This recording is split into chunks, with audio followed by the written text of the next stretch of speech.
আগত দিছিলে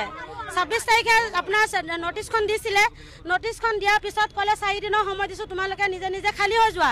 আমি যিখিনি প্ৰাপ্য যিখিনি পাৰিছোঁ পৰাখিনি আমি চাইড কৰিছোঁ নোৱাৰাখিনিতো আমি কৰিব পৰা নাই কাৰণ কৰিছে যদিও চৰকাৰী মাটি চৰকাৰী লৈ লৈছে আমি বেয়া পোৱা নাই যিখিনি আমাৰ চিৰিং চুকত অসমীয়া মানুহখিনি আছিলে হিন্দু মানুহখিনিক উচ্ছেদ কৰাৰ বিনিময়ত সিহঁতক যদি 12 মানুহক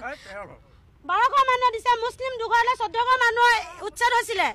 হিন্দু 12 দিছে আৰু মুছলিম 2 আছে বুলি হে মুছলিম 2 দিয়া নাই কি মুছলিম আৰু হিন্দু ইয়াৰ মাজত কি ভেদাভেদটো আছে হিন্দু কাটিলে কি বেলেগতে জুলাব নি না মুছলিম কাটিলে বেলেগতে জুলাব একে মাকৰ সন্তান হেতি ইমান এখিনি অত্যাচাৰ কৰিব নালাগিছিল যদিও কৰিছে আমাৰ ক্ষতিপূৰণ চৰকাৰ ফালৰ পৰা আজিলৈকে একো দিয়া নাই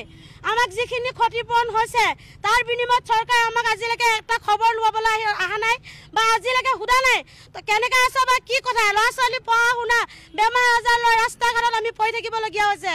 আজি কিহৰ কাৰণে হৈছে এইখিনি কোনে কৰিলে চৰকাৰে যদি আজি এইটো ডিচিশ্যন নিদিলে হয় আজি কোনো মানুহৰ অধিকাৰ আছিলে নি আজি এইখিনি কৰিবলৈ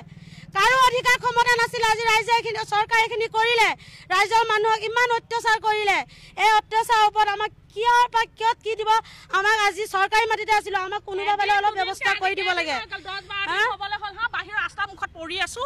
এটোপাল পানী খাছে না মানুহখিনি হুদা নাই একেলগে মানুহক বটা মাটি দি দিলে হা কিহৰ অন্যায় আমাৰ ওপৰত ইমান আমাৰ ওপৰত কিহৰ অন্যায়